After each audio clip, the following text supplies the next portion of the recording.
Bonsoir à tous. Je souhaite vous apporter ce soir un message de soulagement, de sérénité, d'espoir. Dans une situation de confinement où beaucoup sont isolés, vous êtes peut-être tout seul chez vous. Vous êtes coupé de votre famille, de vos petits-enfants, de vos enfants. Donc, je sais, c'est très dur. Moi, je suis peut-être une petite fenêtre dans votre monde et vous m'entendez là, en train de vous parler comme si j'étais à côté de vous.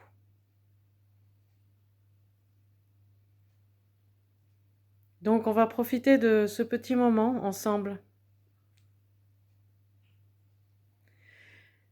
Ça fait un mois que nous sommes confinés à cause de ce virus.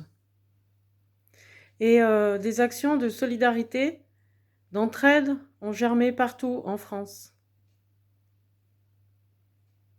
Des personnes vont rendre visite à d'autres personnes seules, isolées, malades, souffrant de maladies chroniques,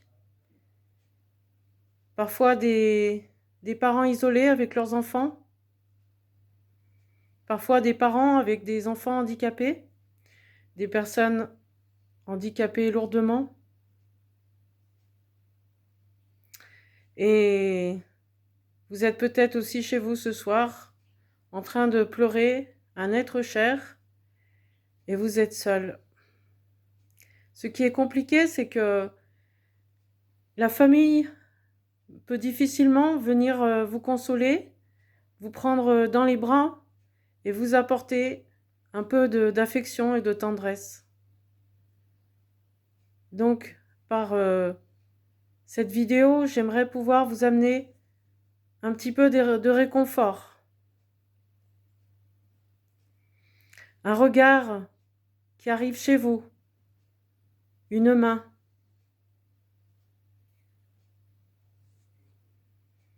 Je sais ce que c'est que de perdre une personne chère. J'ai perdu moi-même un enfant. Il y a 23 ans, elle s'appelait Océana. J'ai perdu mes parents aussi.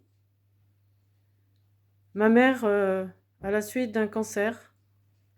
Et mon père n'a pas supporté. Et il est mort le jour même.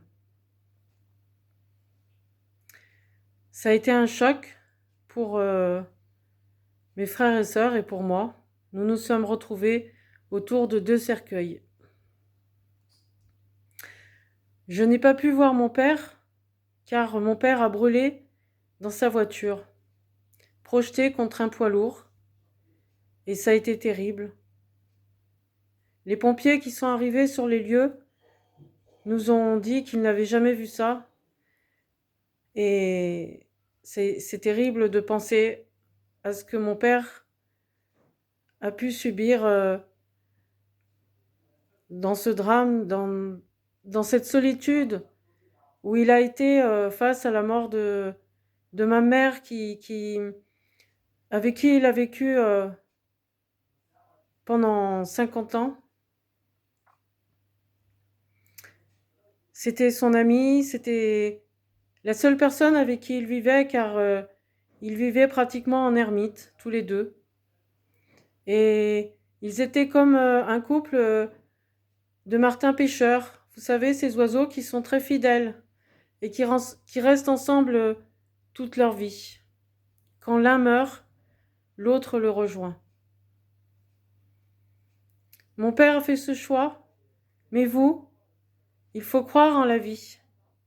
Vous avez une personne chère qui est morte, qui est partie avec ce virus. Ça a été dramatique parce que vous n'avez pas pu l'embrasser, vous n'avez pas pu lui dire au revoir, il n'a pas pu vous dire au revoir.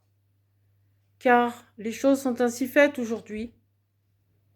Les règles sont ainsi faites de confinement et de protection de la population qu'on ne peut pas dire au revoir ni honorer son défunt correctement.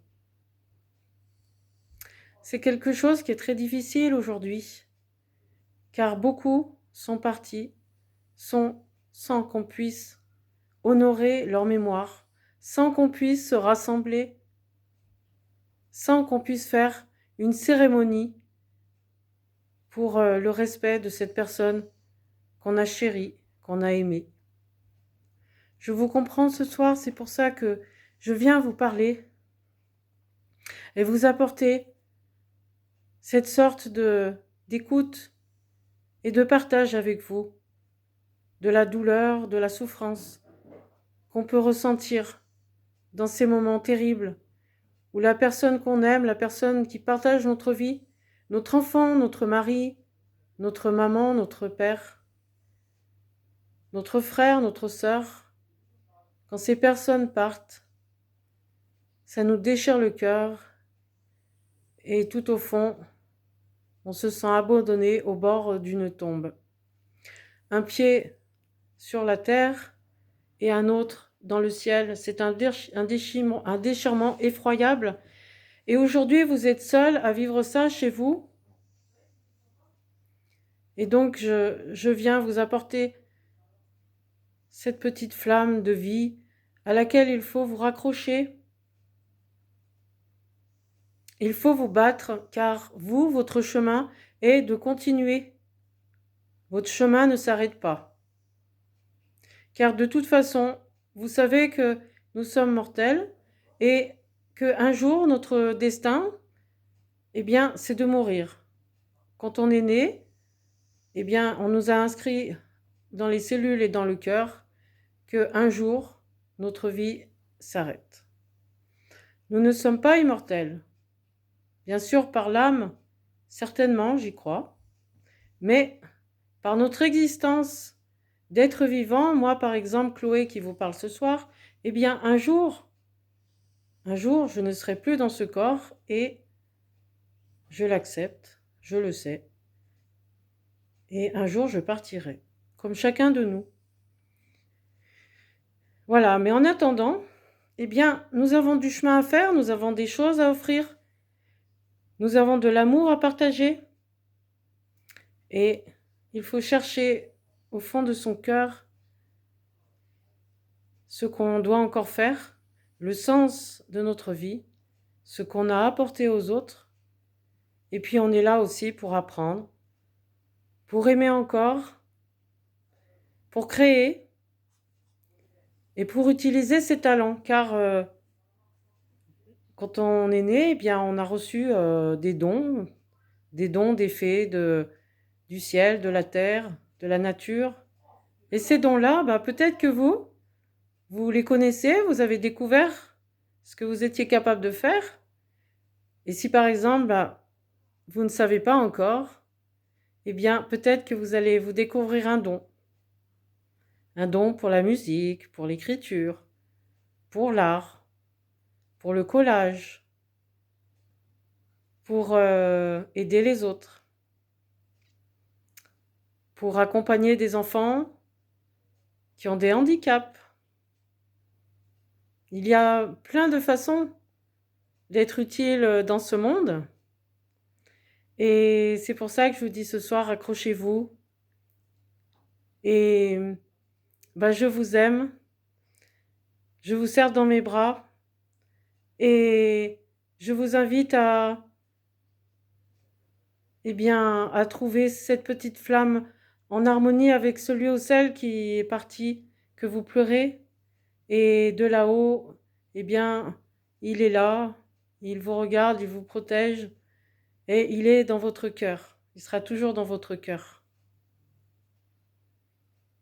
Je vous embrasse très fort,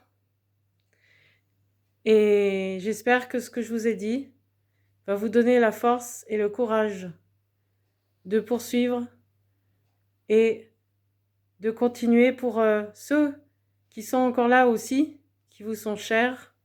Alors appelez-les, téléphonez-leur, écrivez-leur.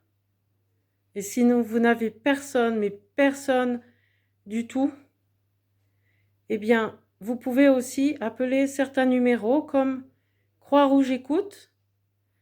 C'est un numéro qui est présent pour tous, 24 heures sur 24, et qui accueillera votre appel pour vous entendre, vous écouter, et ça fait du bien.